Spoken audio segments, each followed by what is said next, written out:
और बड़ी खबर अमेरिका से जुड़ी हुई। अमेरिका ईरान अमन समझौते पर बड़ी खबर यह है कि ईरान के वजीर खारजा अब्बास अराक्ची का दावा सामने आया है।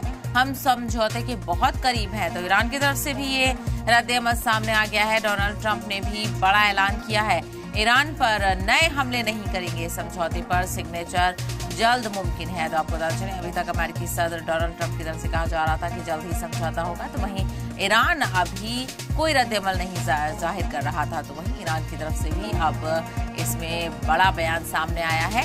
ईरान की तरफ से भी कहा जा रहा है। ईरान के वजीर खारजा अब्बास अराक्ची ने भी दावा किया है कि हम समझौते के बहुत करीब हैं।